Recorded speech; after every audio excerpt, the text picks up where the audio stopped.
Yep, flex them up a little bit, get the arms moving because the blood's gonna flow here in a minute, whether you like it or not, because I'm bringing to the stage some muscle and energy. Coming to the stage next is my man, Jon Reader. Jon was a 3-time All-American and 4-time NCAA qualifier for Iowa State. In 2011, he was the Big Ten champion and the NCAA champion at 174 pounds. During his championship run, Reader went a perfect 39-0 and held the #1 ranking in every major poll for the entire year. In 2013, Jon transitioned into coaching and he's had much success. He's currently a part of the rebuilding process at Wisconsin University, joining the Badgers in April of 2018. In his 2 years at Wisconsin, Reader has helped coach 6 All-Americans and 12 NCAA qualifiers. Please welcome to the stage, Coach Jon Reader.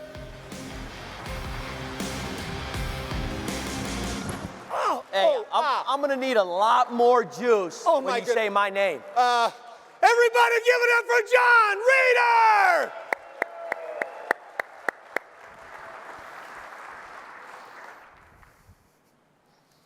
All right, thank you. Good morning, everyone. My name is Jon Reader, and I'm the Associate Head Wrestling Coach at the University of Wisconsin. Go Badgers. And I had the honor of winning an NCAA wrestling championship during my career. Now I realize that I'm standing in front of an incredible group today. Government officials, community leaders, department heads. Shoot, I was backstage with the governor, right? And just people who carry a tremendous responsibility for shaping the directions of their organizations and their communities. But before we talk about leadership, I want to start with a question that cuts deep. Deeper than your roles, deeper than your job titles, deeper than your responsibilities. And that question is this: what do you want from life? Do you want to be average, or do you want to be exceptional? By a quick show of hands, how many of you would say that you want to live an exceptional life? Raise your hand. Let me see the ones that want to be exceptional in here. Because here's the truth. I've learned this through experience, both on and off the mat.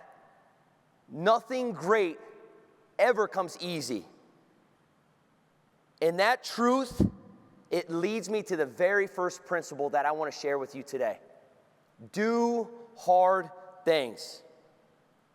We live in a world that's always looking for the shortcut, the hack, the easy button, the 5-minute fix.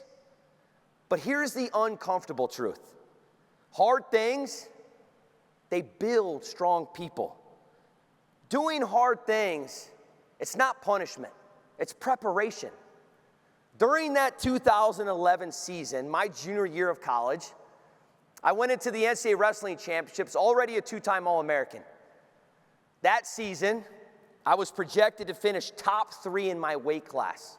So, finishing top 3 means I'm going to score a ton of points for my team.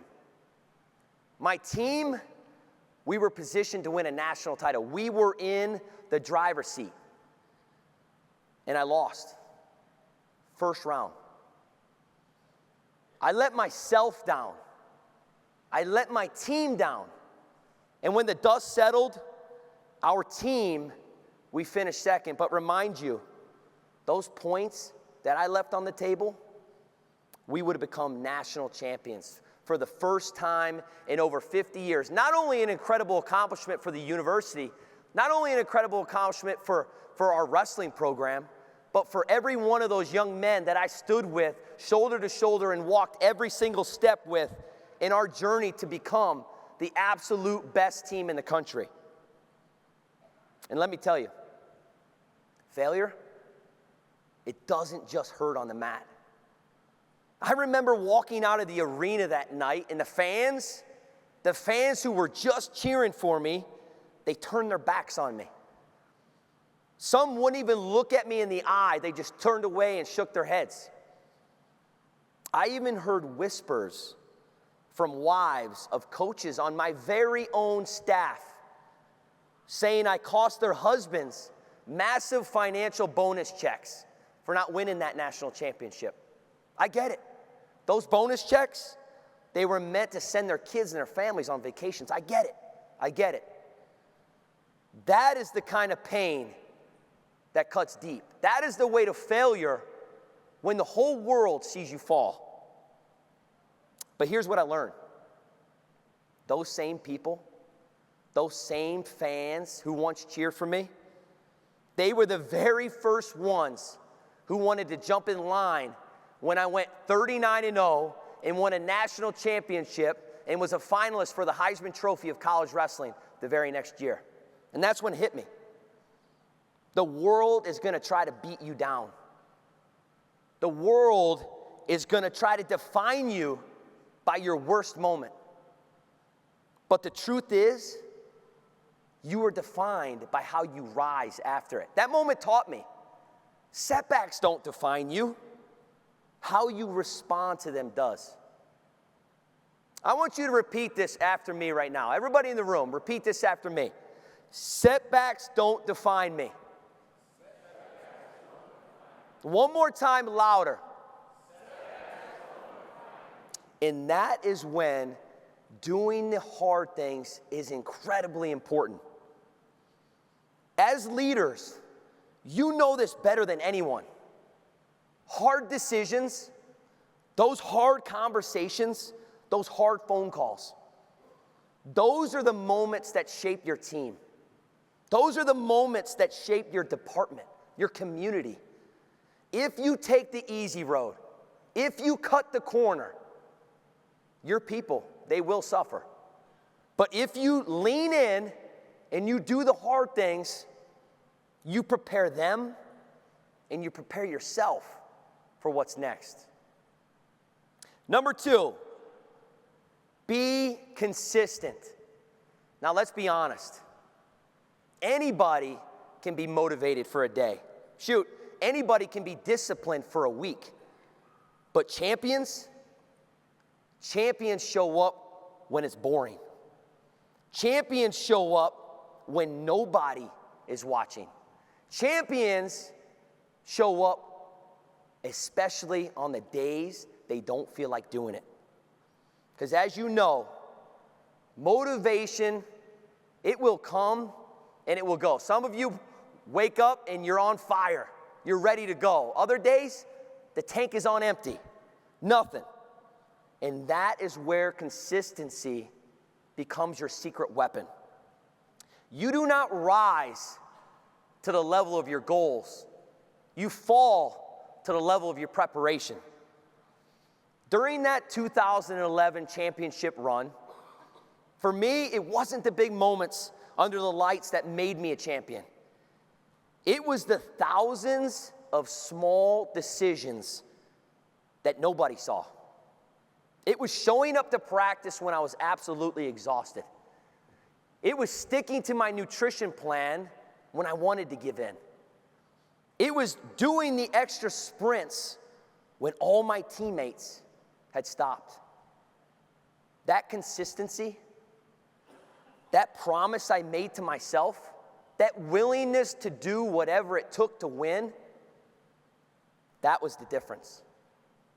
It's not glamorous. I get it. It's not glamorous. It's not flashy either, but it's unbeatable. I've seen this play out.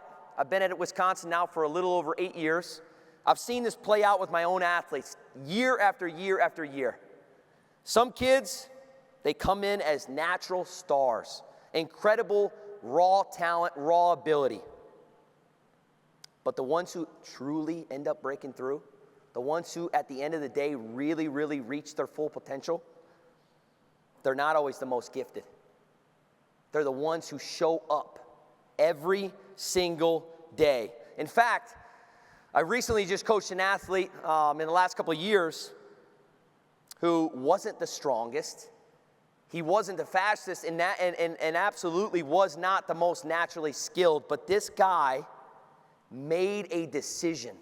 He made a decision that every single day, I will be consistent. He showed up early, he stayed late, and he nailed the little things that nobody else wanted to do.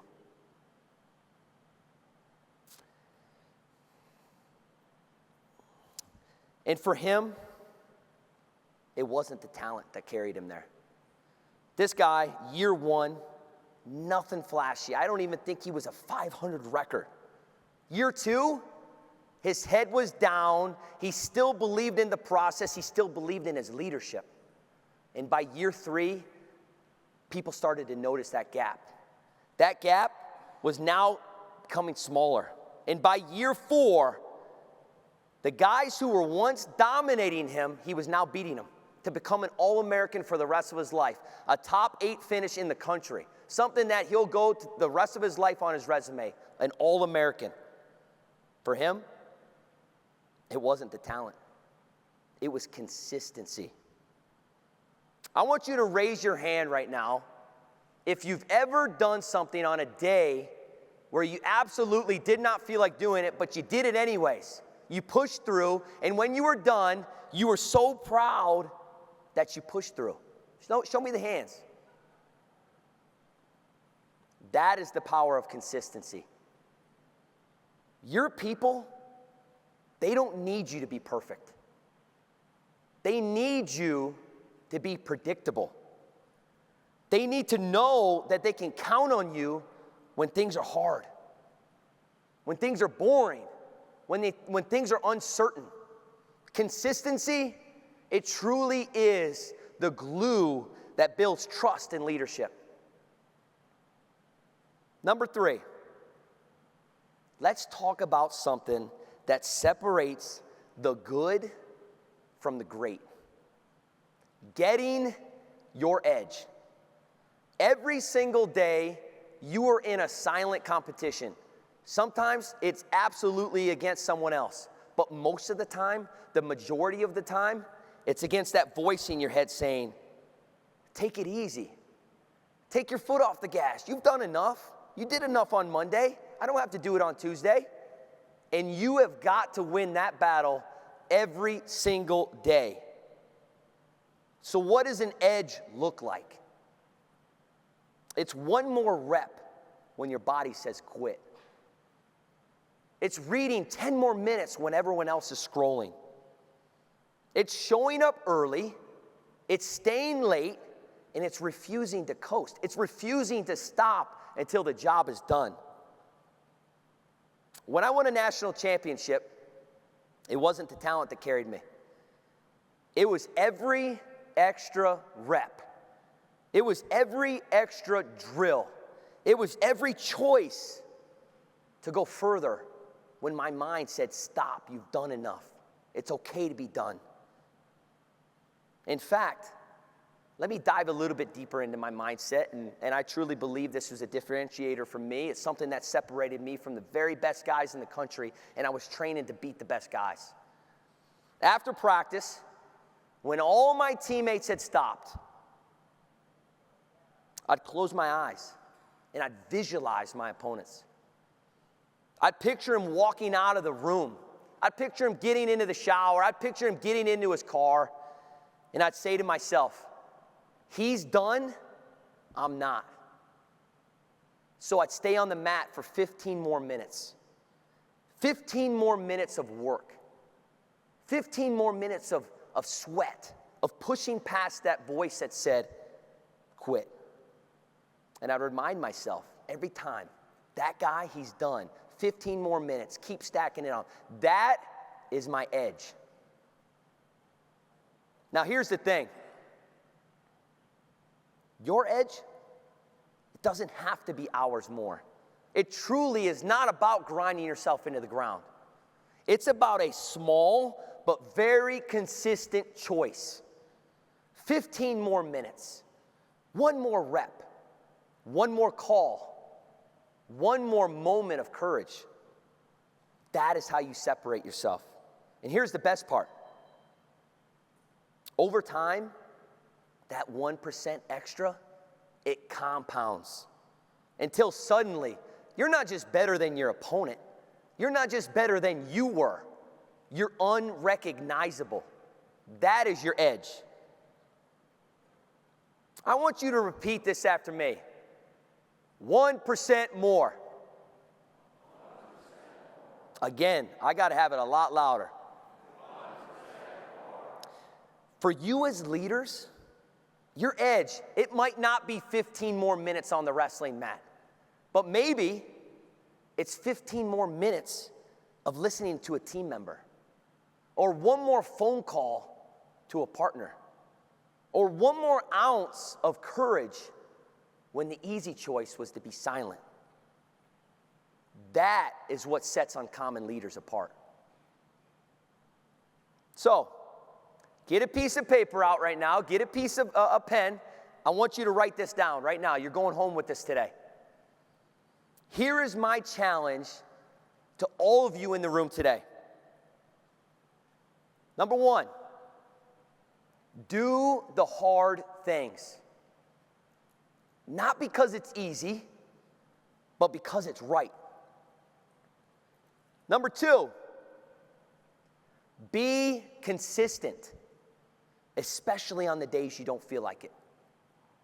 And number three, every single day, find your edge. Just 1% more. And if you do that, I promise you, you will be dangerous. You will be uncommon. You will become the kind of leader, the kind of servant, the kind of person who people look at and say, they earned every inch. But here's the bigger truth, and lean in for this. This isn't about you. Every decision you make, every hard thing you choose, every ounce of consistency you live out, every edge you gain, it doesn't stop with you. It ripples out. It shapes your team. It strengthens your department, and it impacts your community. And one day, years from now, people will look back and say, because of his leadership, because of her leadership, our community is stronger. That is the legacy you have the power to write. Not your titles, not your accomplishments, but transformed lives. So when the easy path is calling, do the hard things. When you're tired and tempted to quit, stay consistent. And when everyone else stops short, find your edge. And when you do, you will not only change yourself, you will change the people you lead. You will change the community you serve. And together, we will leave this place greater than ourselves. So let's make this commitment right now as a group, together. On the count of three, I want you to shout it with me. Are you ready? You're going to say 1% more. 1, 2, 3. 1% more. That's it. That's the edge. Now go out there and earn it. Thank you.